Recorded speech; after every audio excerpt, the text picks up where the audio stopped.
بسم الله الرحمن الرحيم. الحمد لله والصلاة والسلام على أشرف الأنبياء وخاتم النبيين نبينا محمد وعلى آله وأصحابه ومن تبعهم بإحسان إلى يوم الدين. Assalamu alaikum wa rahmatullahi wa barakatuh. I'm your brother Abu Abdul-Lateef from both Arabic Virtual Academy as well as Abdul-Lateef.com. And today I wanted to speak briefly with all of you about an issue that we all need to take heed of, especially in these days and times. You know, there's so much information coming at us nowadays.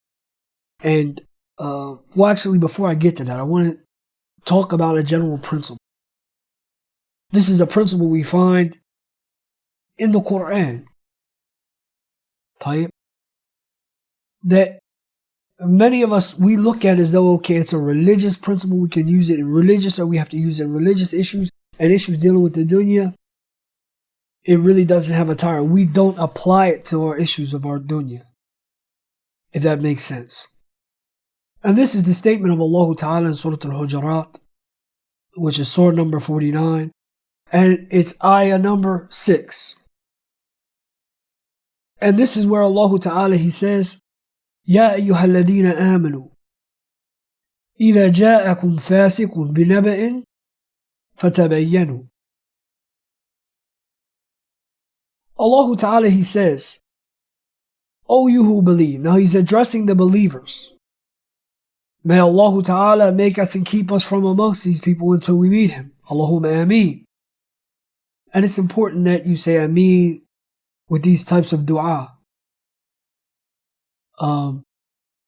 We want Allah Ta'ala to answer these dua. We don't take them as though they're something light. You know, Allah Ta'ala, He's addressing the believers here. This is why He says, Ya ayyuhalladina amanu.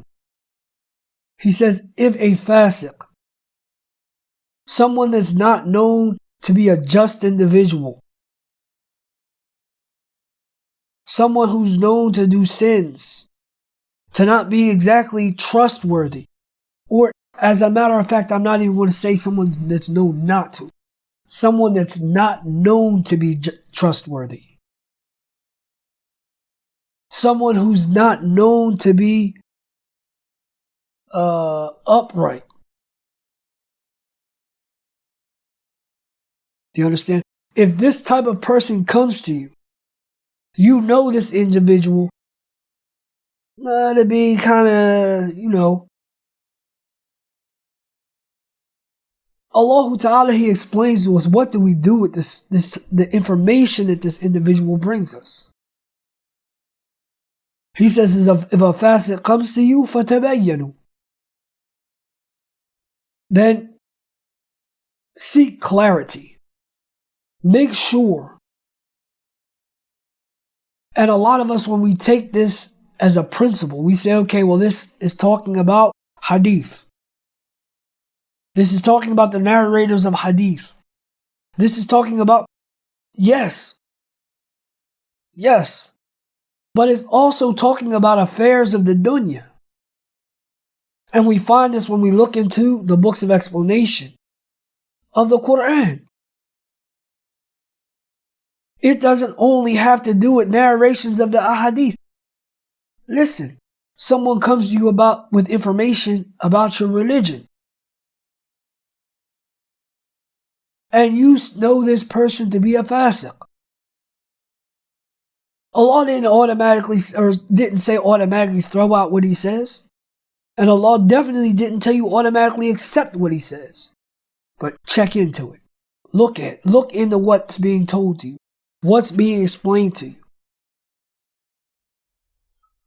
This is about issues of your deen as well. Someone comes to you and tells you that the Prophet ﷺ said this. Someone comes to you and says, well, it was from the way of the Salaf to do this. Someone comes to you and tells you, okay, Imam so-and-so or Sheikh so-and-so said it was like this. Do we take this and we say, okay, we're just going to run with it? It's got to be true. The Sheikh had to have said that. The Imam had to have said that. The Prophet ﷺ had to have said that. We check and look. We make sure that the information that we've received is correct before we act on it, so that we don't unnecessarily harm other individuals with our statements, with our actions, or even with our preconceived notions about other individuals or things. You understand? This is important. This is part of what being Muslim is about. Submitting to that which Allah Ta'ala has laid down from principles and ideas and this way of life that Allah Ta'ala has set up for us, has prescribed for us. And this also includes a lot of what is going on nowadays. You've got all this information coming to us about this country and that country. And you hear people saying, okay, well, this is because of this country, or happens because of this country, or this happened, or this individual, or that individual, or people that are in charge. We're just accepting anything and everything because the news said it. We saw it on TV. And it goes with a preconceived notion that we had that we never even checked on. About a country, about groups of people, about individuals. Because we see it on social media, and social media is flooded with information about whatever you want to find, good or bad. We happen to come across the bad, this is our opinion. We happen to come across the good, this is our opinion. And if you look at what we hold a lot of our opinions about, we haven't checked on. We're told that so-and-so said this. Okay, fine.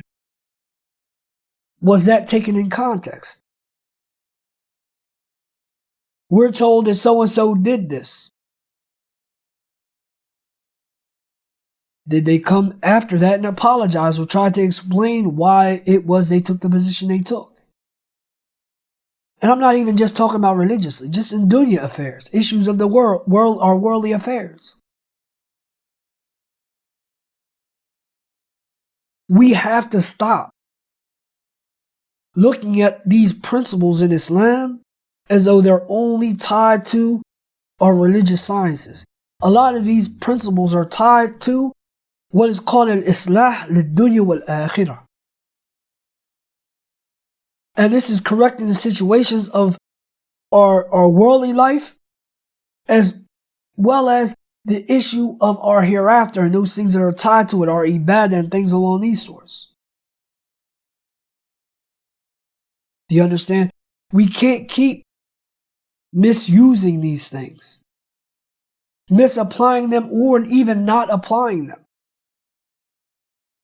When people come to us with these issues, the first thing we need to do is we need to look at what type of individual is this. Is this someone that automatically is trusted? As we all say, thiqqa. And a lot of us, we really don't understand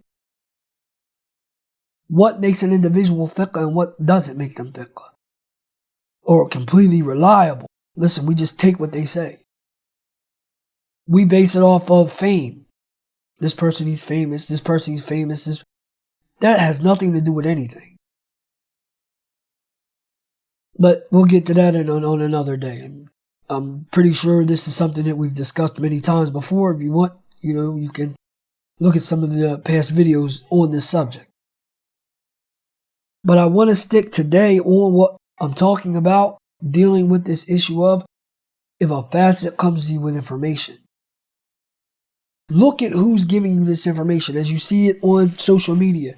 You see it on the news channels. You see it in the newspapers. You see it in the articles. Who is it that's giving you this information? Before you take this information as though it's fact, look at who's giving it to you. If you don't know, then this is where we need to look into the ruling of this Islamically. So we know what is our position. If you do know that this individual is considered to be a fasiq, then you know your position already. Allah told you in the Quran. Make sure the information is brought to you so that you don't end up harming someone that doesn't need to be harmed. That you don't end up taking positions that don't need to be taken unjustly. And this is not just, as we said, a religious thing, but it's a thing, or I'm not going to say it's not a religious thing, but it's not an issue that only we tie to the religious sciences. But this is something that we need to tie to our affairs in this life as well, in the dunya. The political situation, the political arena, the economic arena, the issue of how societies are run and built and things along these sorts. We need to stop just accepting information, building our ideas and principles upon them, and moving out on these ideas. Pronouncing or telling everyone else about our ideas and why our ideas are correct. And we haven't even checked to see about those things that our ideas are based upon. Do you understand? Why? Because we're Muslim. Being Muslim means that we submit to that which Allah has laid down from our laws and principles and things along these sorts. This is a principle that Allah laid down in His book. There's no doubt about the fact that this principle exists. Now, what it's upon us to do as Muslims is to apply it. So just remember this. The next time information comes to you, and you know that this individual is not a trustworthy individual, don't just because it sounds good and because they say that there are facts behind it and they say that don't just accept it. Now, I'm not saying ignore everything that comes at you. But I'm saying there's a difference between taking something either with a grain of salt or taking something to know that this thing is going on and taking what is told to you as though it's fact and moving out on that, and it could actually harm you and other individuals. So like I said, I want to keep this short, but just be safe.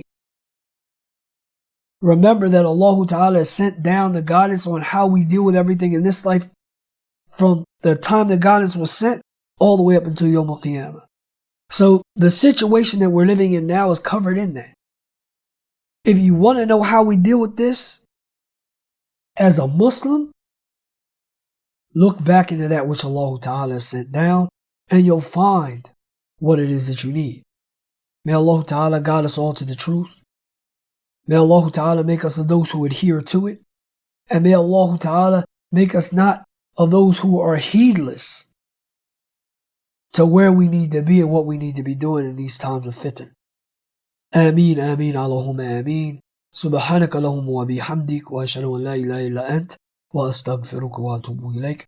Wassalamu alaikum wa rahmatullahi wa barakatuh.